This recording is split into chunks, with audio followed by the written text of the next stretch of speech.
Just us, I guess, Scott. That's it, huh? I guess so. They, What do we want they to talk didn't, about? they didn't cancel it, did they? I don't think so, but people usually come late, so Yeah, Greg's usually kind of just hanging on, though. I'm surprised he isn't on. yeah, it's true. How's everything going with you? Pretty good. Busy, but that's not bad.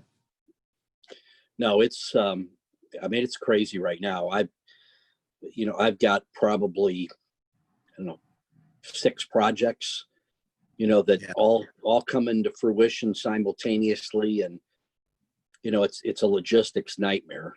Trying to pull off. You have 50 entities, and trying to visit those entities with the COVID schedule, and it's not like the old days where you just showed up and said, hey, we're here to check something out.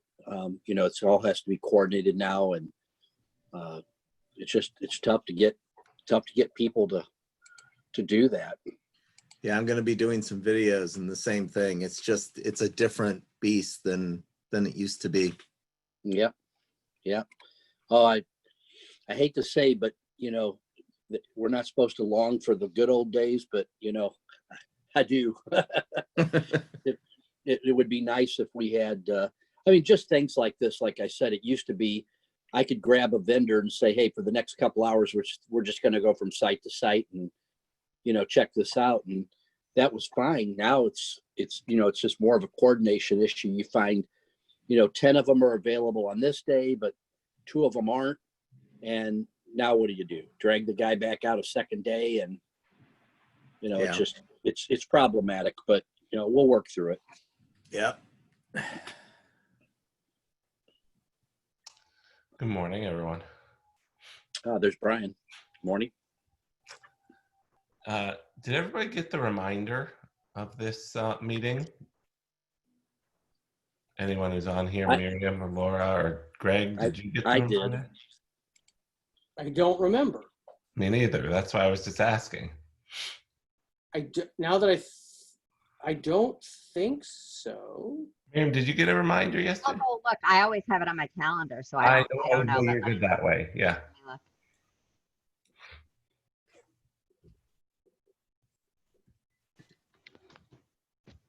Just doing one more thing, and then I'll look.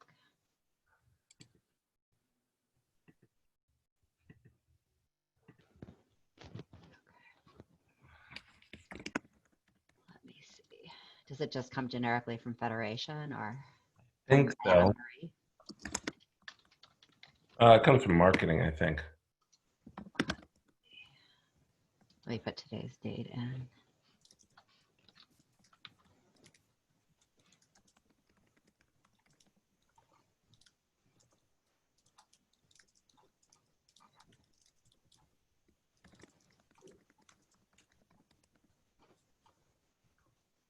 Brian, I don't think a reminder did go out.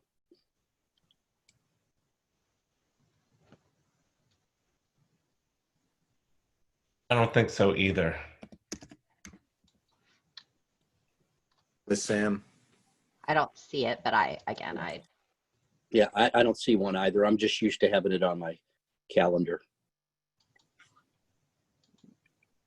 which I did. Did you too, Scott? You had it on your calendar, right? I had it on my calendar already. Yeah. Yeah, I wanted to make sure, because we were going to be going over the needs assessment. I wanted to make sure people knew that there was a specific topic, but I guess we are where we are. Right, Nikki?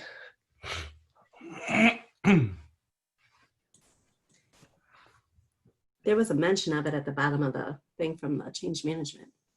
Yeah, sure. So maybe we'll, instead of doing our standard 10:02 Jewish Standard Time, we'll give it another minute or two. Can I just say, yay, JCRC and NCJW walking away from her computer she left. for the Medicaid. I was saying, yay, Ellen, again, on that Medicaid passage. Thanks, Miriam. I got your email and I just haven't even had a chance to respond. You don't need to. You don't need to. That was Yeah, that's a big win for this state. huge. Big. Yeah, nice work, Paul. So what's the next step in that? The implementation, that's going to be the hard part because the state clearly isn't going to fund the implementation the way they need to, given Parsons' comments this morning in the paper. But he has agreed to follow the will of the voters, which is also unusual in the state of Missouri. So we'll see how it goes. But it will open the doors for a lot of money, a lot of federal money coming into the state in terms of healthcare. So we'll see what happens. That's great. Nice work on your collective role in helping to push that forward. I think David is joining us today too, to give us an update, but I don't know. I certainly don't see him. And Nikki, I don't see Mindy either. She's running your show. So we'll start with other things so that we can make sure that happens. Hey, Holly. You're muted. Good morning. Where are you that you're wearing a mask? Coming from a staff meeting. So we're in the building and we have 3 people here sitting 8 feet apart at a conference table. I'm running back to my office. Makes sense. Nikki, did you reach out to Mindy? And Karen, thank you for reaching out to David. Well, let's, Greg, Anna Marie leaves town. You know. Yeah, things fall apart when Anna Marie leaves town. I know I'm falling apart. Well, we'll just roll with, look, as usual, we'll pivot. We'll do the best we can. There's Mindy. Welcome all 16 of us so far. So this morning we've got 2 major topics that we're going to cover, which is the community needs assessment and the follow-up to our change management seminar on Monday. As always, feel free to ask me any questions. You can ask in the chat. And with that, I'm going to turn it over to Brian. Thanks, Greg. And thanks to all of you. Those of you who are on the change management call on Monday, we wanted to thank you very much. Hopefully it was useful. This isn't one of those that we're going to send out a survey on, but if you have thoughts and feedback from it, we're really open and welcome to them. As I think we said then, and I will say again, that was intended as a first step towards some conversations and things that are happening in the community. And we'll talk about next steps at the end. Our main agenda today is to share and talk through the needs assessment that was done just a couple months ago with many of you about the impact of COVID on organizations in the community and the challenges and issues that are being faced. Before we get there, I wanted to give David Winton, there's a lot going on, maybe not a lot of movement, but a lot going on. And I wanted to give David an opportunity to update us on, we talked for a minute, David, actually about the Medicare expansion and congratulated everybody on this call who was involved with it. But whatever it is that you feel that we should know about and share, please, now's your turn. Well, Medicaid expansion was a good thing. I think that we're going to have a long road to get there. Just keep in mind the earliest possible date new people will be enrolled in Medicaid will be July 1 of 2021. My guess is it'll be closer to January of 2022 by the time things get rolling. And I expect that we'll be in court on several issues as we move forward. But the governor did make a really positive statement yesterday when asked about it, that it was the will of the people and that he was going to implement that. He was going to take measures to implement. So that's a very positive sign. So kind of see where we go, but I'm happy to keep folks up to date on that. We're obviously pretty involved in that here in Jeff City. Had a big election. That's not what we're here to talk about, but it was fascinating. We can certainly do that at another time. So it looks like the feds are getting closer to getting to a bill.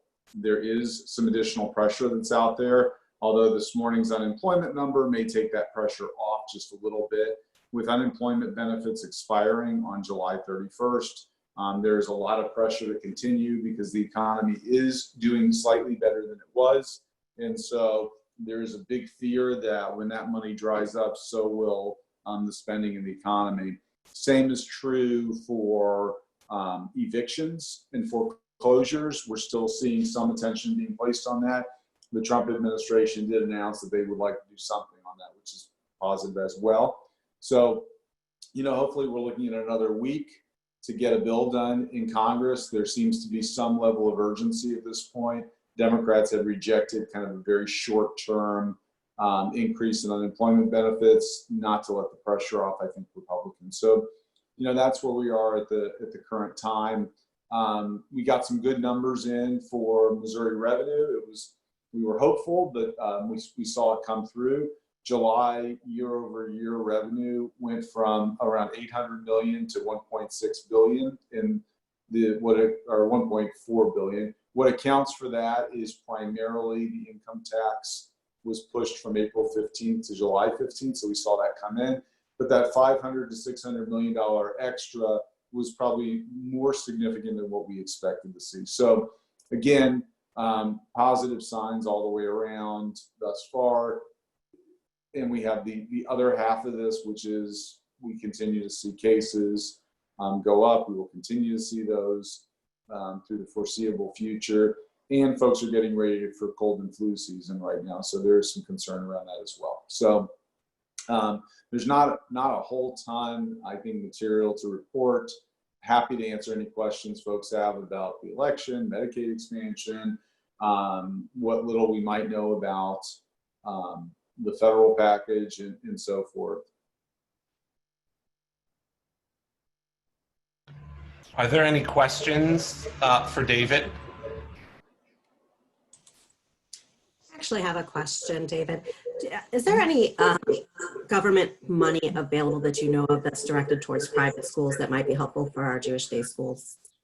So the governor released a $22 million grant or set of grants to the Department of Economic Development. I'm not sure that you'll be able to apply for that tranche, but they are announcing that that's going to be divided into two phases. We're in phase one right now, which is really focused on homeless, nutrition, a few other basic necessity areas. The second pot will be opened up on, I think, August 15th or 16th. And that looks to be a little bit more open. So we'll see what that brings in. The other thing that we're seeing is, as part of the federal bill, there are dollars in that bill for K-12, and some of them are for private schools. I can't remember the exact amounts, but something on the order of $70 billion is being appropriated for K-12. And I want to say 20 billion of that is for private schools. So we have to see how that comes down. And then once it comes down, we have to see how the governor decides to move that around. My gut is if the governor gets that money, then they will open up some kind of a pool for application for that. This is Jen Schmidt.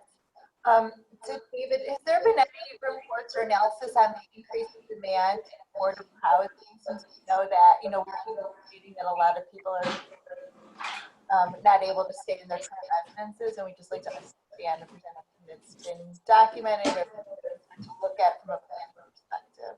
So I'm sorry, you cut out about every other word in terms of being able to hear you. Can you just give me that question one more time? Yeah, so I'm interested in learning more about the demand, the increasing demand for affordable housing. Because we know that, when you hear the news, there's a lot of foreclosures and people aren't able to stay in their residence, and we're starting on our strategic plan. And so it'd be nice to know kind of what the projection is for the need for affordable housing in our community.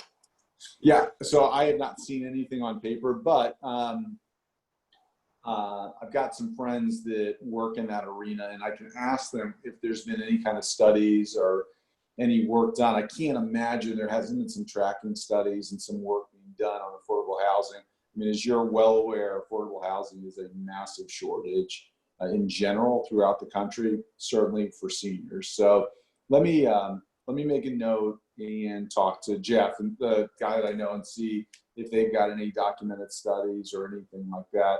I can tell you they do expect this massive spike in foreclosures and evictions here as soon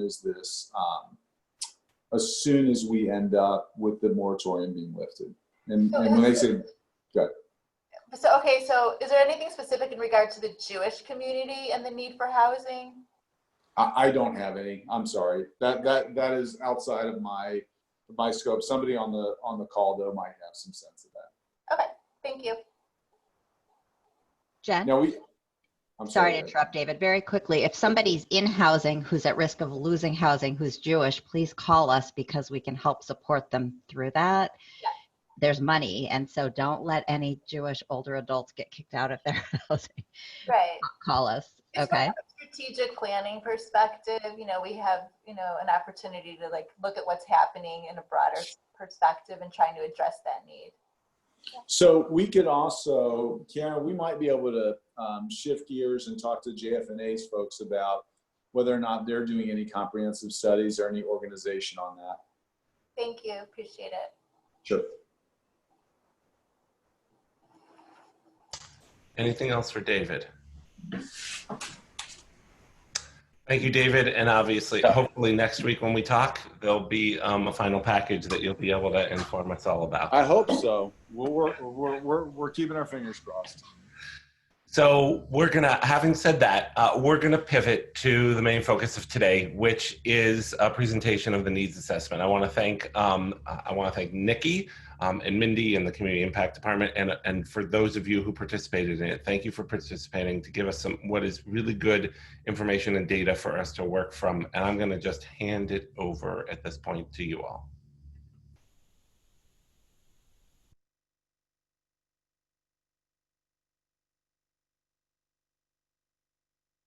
Nikki, you're muted. Yes, I see that. Thank you. Sorry about that. So thank you. I am happy to share this, particularly with this group, because as Brian said, many of you were involved with this, helped out with giving us some good information, and also with, if not you, then somebody from your organization. So I appreciate that very much. And so I'm happy to share this with you and look forward to having some discussion either now or in the future. The full report is available on our website, and I hope you take a look at that. And I'm sure we can link that in some follow-up emails as well. Wanted to kind of frame this a little bit before I start delving into the content, in that we did, when the pandemic started, we right away in our Community Impact Department started just reaching out to our community partners and trying to assess the immediate need. And so that was kind of our first round of needs assessment. So this is why it's phase 2. Because what we found in that first round was a lot of obviously uncertainty and concern about organizations and some organizational functions and factors, but mostly concern about basic human needs, things like older adults being isolated and making sure that they have what they needed. Financial needs as people were losing their jobs pretty quickly in the beginning of this. So it was more food security. So it was more around those things that we were focused on in the beginning weeks of this crisis. As things evolved and people kind of settled into realizing the long-term nature of this, we started hearing more about organizational needs and wanted to look at those more in depth. So we did the second phase of a needs assessment related to the pandemic, and we're focusing particularly around organizational needs. We had several sources of input information into this process. So we actually, before the pandemic started, we had been doing a needs assessment around organizational capacity, which was kind of fortunate because we had just completed a survey of all of our partner organizations. I know many of you, I suspect many of you participated in that. We had a self-report survey went out. We had received 73 responses from lay leaders and executives of our organization. So that informed what we're looking at now. We also, as you know, participated in a Brandeis-led study where they surveyed more than 1,000 families in the St. Louis area, looking at the impact of individuals' Jewish engagement and how that's been impacted by the pandemic. We're going to get a more detailed report on that very soon, so we won't go too much into that, but when that's ready, we'll come share that with this group as well. I looked at what other communities are doing across the country, what our national organizations are telling us as far as best practices. And then we locally conducted about 20 stakeholder interviews. So that's why I said a lot of talked with a lot of our partners, including some of you. And then we've had a lot of informal conversations as well with our community partners. So that's what kind of fed into this needs assessment, and wanted to share that with you. So just a lot of the needs assessment is focused on what we need and the critical needs that we found in the community. I want to go over those with you, but also want to point out that we got to hear about and really saw a lot of what our community is doing well right now through this crisis. Many of our programs and services moved online very quickly, very creatively, very effectively, and have been doing that since this all started in March.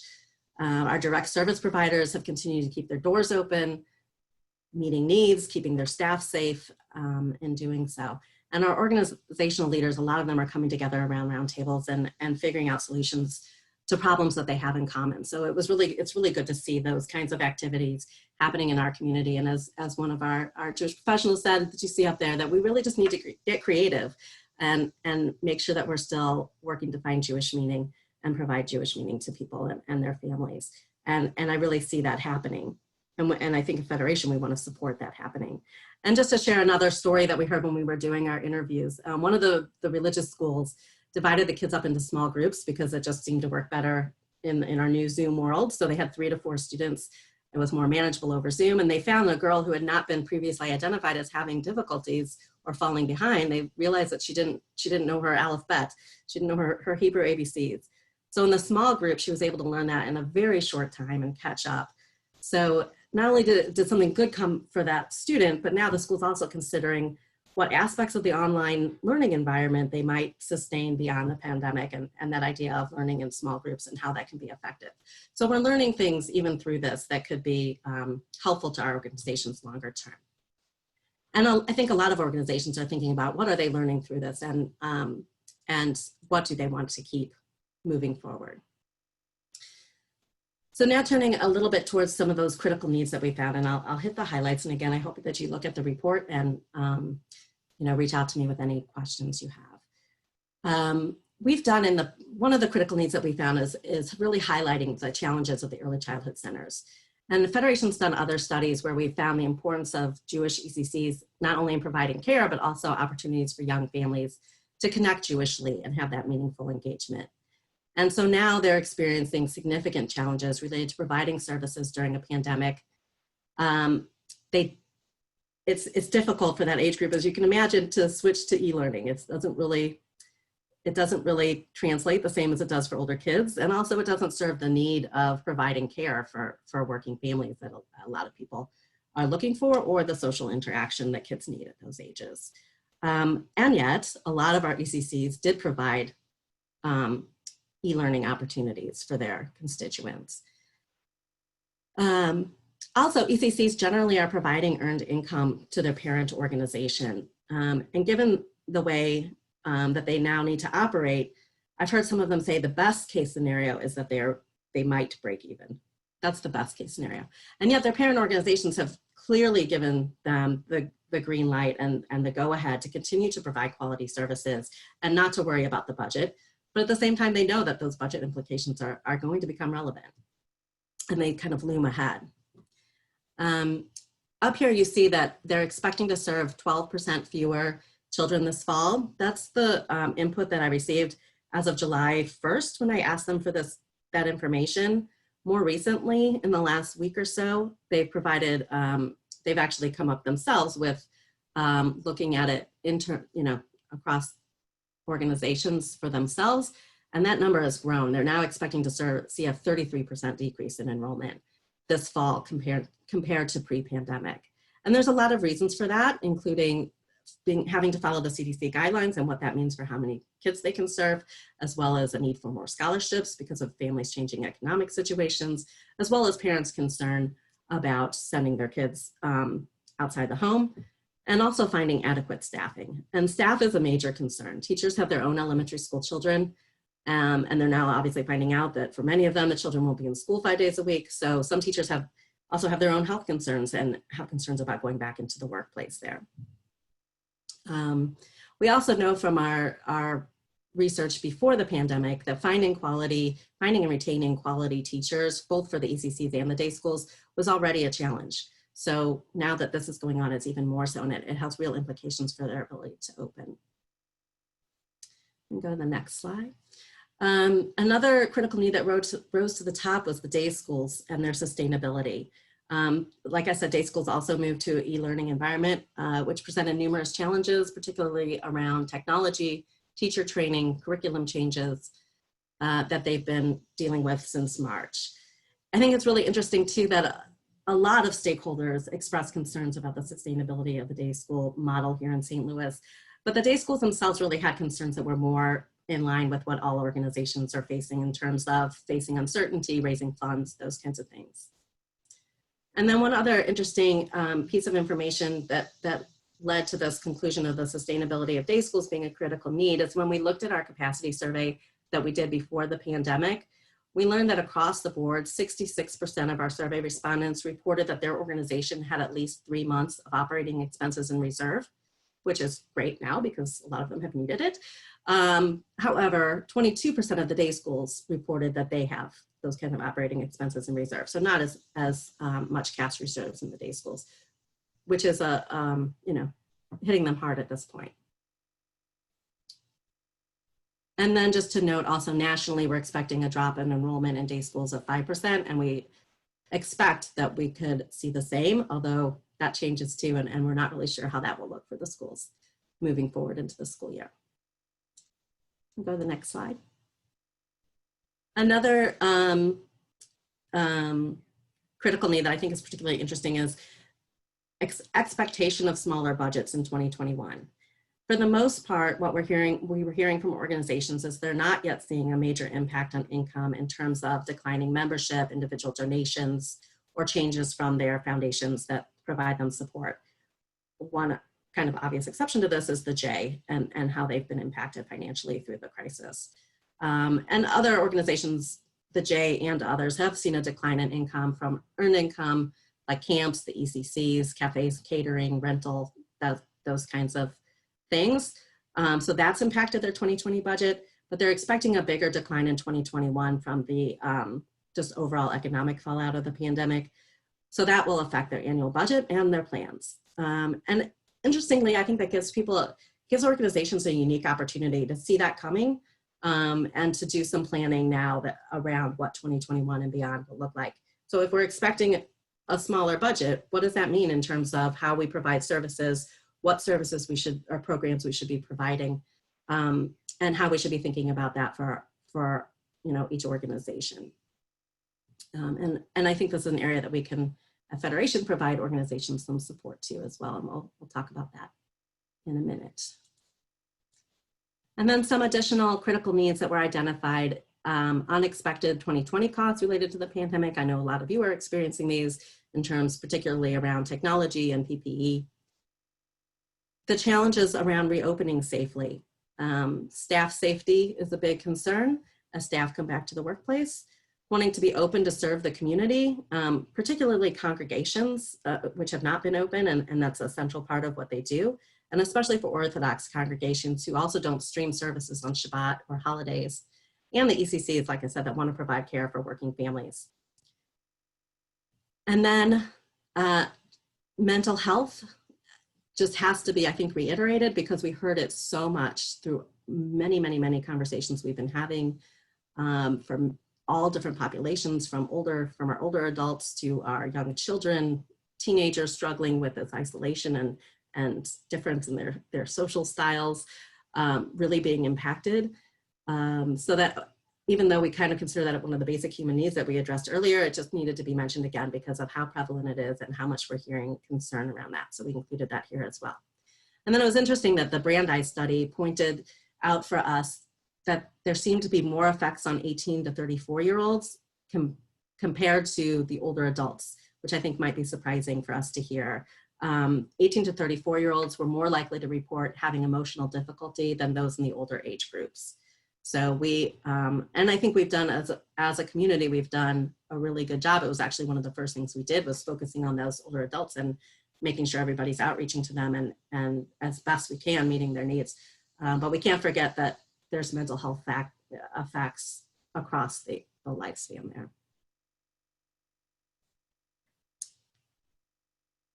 And then I wanted to look at, so how does this align with our priorities that we've been working on? And I know a lot of you are familiar with the Federation's own strategic plan and how we set priorities, and we've been working on looking at those over the past couple of years.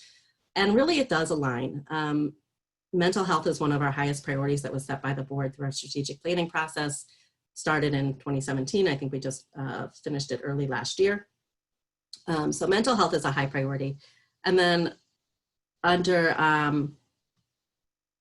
our Jewish vibrancy related core commitments, some of our high priorities were around the moderately engaged, early childhood and families with young children, and families with school-age children. So you really see how the critical needs that we found, we weren't looking at those through the lens necessarily of our priorities, but it does align. And also the same, similarly with our commitment to organizational infrastructure across our community that we set as high priorities in the organization, attracting and retaining high quality professional staff, really seeing that, like I said, with the teachers right now as being a critical issue, promoting increased collaboration, and then strengthening organizational capacity. So those align with what we've been looking at as an organization as well. So where do we go with this? And I'm going to let Brian talk a little bit about that. And then if anybody has questions after that, please feel free. So some of you were on the call on Monday evening and had a chance to work through, maybe with some of your lay or other colleagues, leadership, some of the change management related stuff. We are making Nanette available, her or a member of her team, for a 1-hour coaching session for each organization. There's some information that we will put on the screen in terms of being able to go online and sign up for that. This is an opportunity for you to spend an hour with Nanette or a member of her team to talk about whatever issue or issues are most of concern to your organization. Executive leadership, HR related, governance, just what are the things that you feel like you could use some outside expertise to give a little bit of guidance or direction on. In addition, as we've talked about before, and mostly flowing from the things that Nikki just talked about, we're going to be bringing together some smaller groups of you over the coming months to address some of the issues that were brought up by the needs assessment. It's also possible that as Nanette and her colleagues talk with organizations, while they're not going to be sharing any specifics with us, if there are themes, big things that seem to be happening across organizations, then those things could very well be added into some cohort roundtables to address as a community. We'll be talking a little more about those in the future, who we're going to be bringing together, what those kind of specific topics are that we've identified through the needs assessment. We're also, one thing that many of you brought up was the need for support and help in fundraising in this new kind of world. And we are pleased to be able to partner with the United Way and the Missouri Foundation for Health to offer a 3-part fundraising recalibration webinar series. It's offered free of charge to any nonprofit in the state of Missouri who wants to participate. You can see the dates that are up there. Nikki just put the link to register for that. I can tell you that we have about 350 people registered for each of those sessions right now. There's a limit of 500, which we were like, we're never going to get to 500. We might get to 500. If you are interested you can take either one or all 3 of them. Please use the link and go on and participate. In between each of those sessions, there'll be small group discussions for you to be able to, which you'll be able to sign up for different times, but you'll be able to have conversations with the consultants and the experts that we're using about issues that your specific organization might be facing, or to go over kind of your tactics or strategies based on the larger group discussion and what you're thinking about doing. So it is both going to be some really good broad information and an opportunity to have some specific conversation about your own organization's need in a small group. And finally, something that Nikki is going to be taking the lead on and can help you with is scenario planning. We are in an uncertain time. Nobody knows what's going to happen moving forward, but the idea of scenario planning is that there are a couple of likely things that could happen, a couple of likely scenarios that the world could turn to. And the idea is that we identified those most likely scenarios and then have the time and space for you to be able to work on the big level kind of answers to how your organization might adjust or change given any of those kind of larger trends that might be going on. It's going to be an opportunity for you to develop some really specific and concrete next steps for each of those potential scenarios.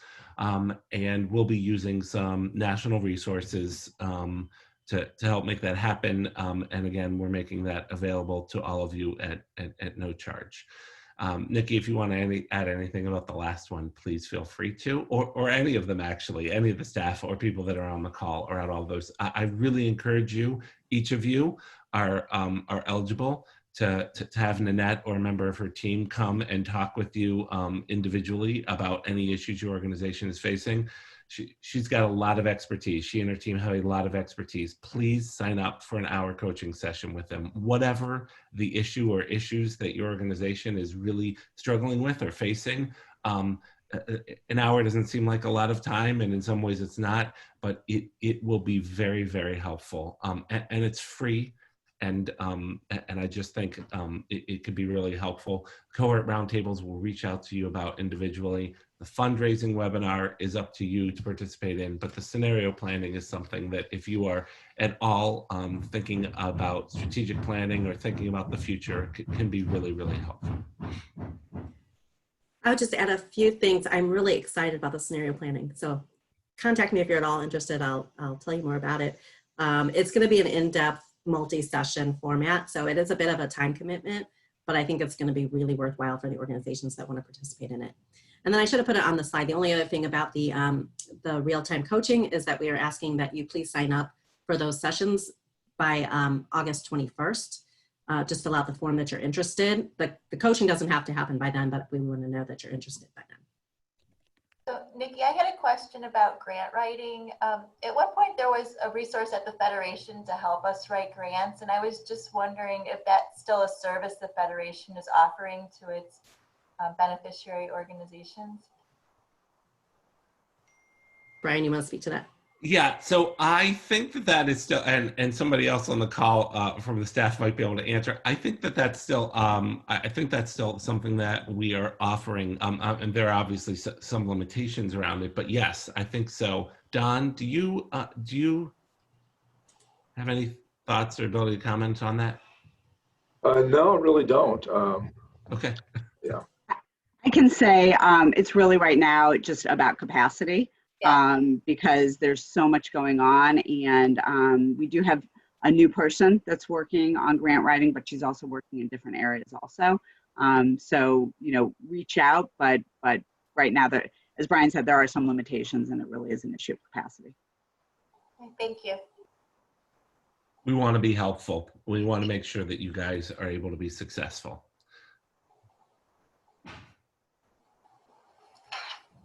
Other thoughts or questions?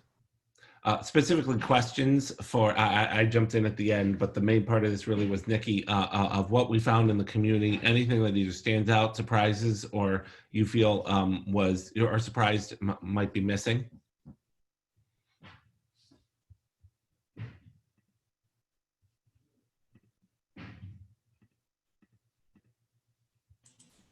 Okay.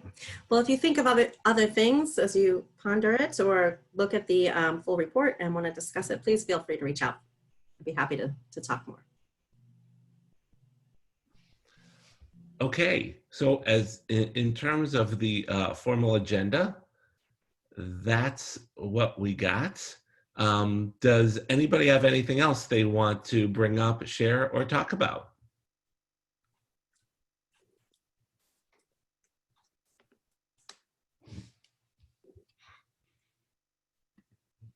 For older adults, not a stated high need, and the things we were hearing on the last few meetings, Nikki, about.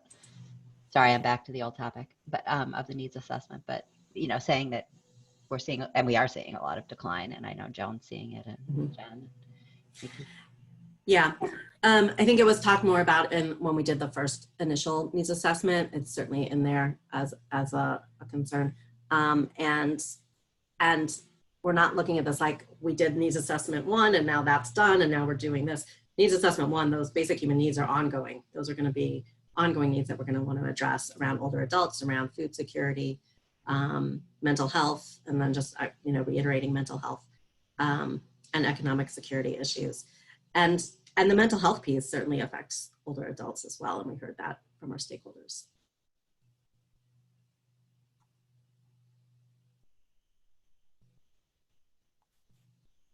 All right. Well, if there's nothing else, again, thank you all for joining. We'll make sure an announcement goes out next time, but you see how crucial Anna Marie is to us that without her in, we didn't get a reminder out. So we'll hopefully, when we get the email out about this, it'll include a link to the video so people who were unable to attend can watch it. And again, if you have questions about the coaching or the needs assessment or anything else, reach out to Nikki, Mindy, me, Brian, Don, whoever, and have a great rest of the week. Bye. Thank you.